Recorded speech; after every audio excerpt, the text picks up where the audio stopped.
I want to ask you about Prince George. What's his future? George faces a very interesting future because whilst we can pretty much map out what kingship looks like for Charles and what it will look like from William with the things that he's already shared with us, the prominence, the size, the importance of the royal family is shrinking. You know, the polls tell us that, this current state of it tells us that. And so that day when Prince George one day takes over his father could look very different, could be a very different role. Would there be a big coronation? Probably not, because we know that William's hoping to not have a big coronation. Will he take on as many roles as his father and his grandfather? Would he still be the head of the Church of England at that point? You know, we've already heard from sources that William and Kate aren't going to force George to take on any military service unless he wants to.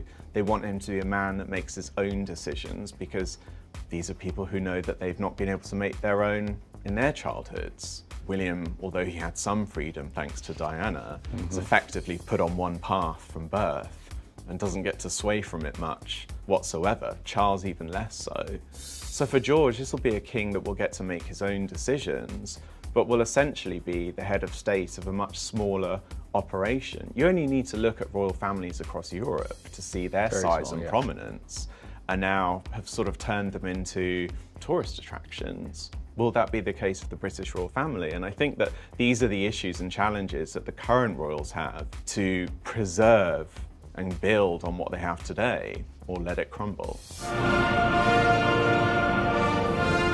We see Britain decreasing in sort of stature on the world stage, and alongside that, so does the royal family. So it really kind of reframes how we look at them moving forwards, but also their importance. You know, with William, we're already starting to hear from the people around him, and many of the people I spoke to for the book, that he sees the future of the monarchy very differently to his father.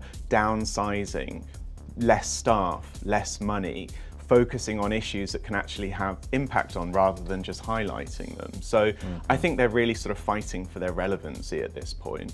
When you talk about downsizing, it also is, one of the things you told me is that they really are looking at Buckingham Palace and turning that into more of a museum, letting people come through, walk through, see it, charging people. Could that happen?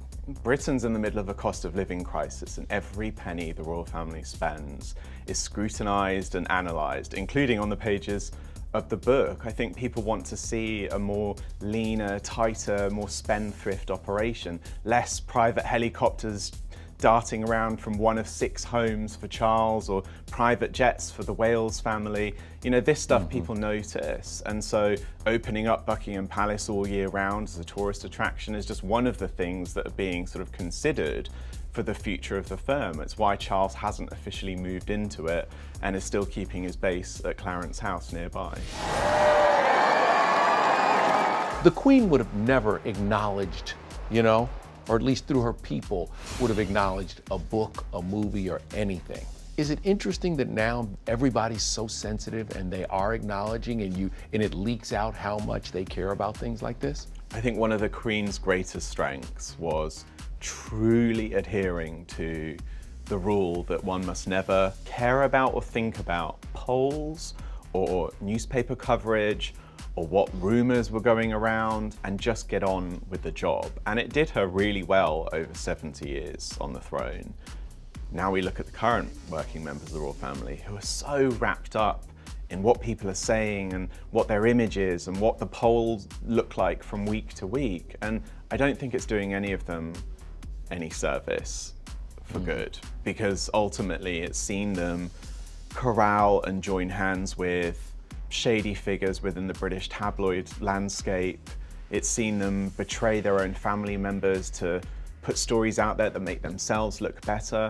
I don't think this game will end well for anyone, and it's one of the things I wanted to put out there in the book, because maybe by shining a light on it, it might make people think differently about how they conduct themselves in the future.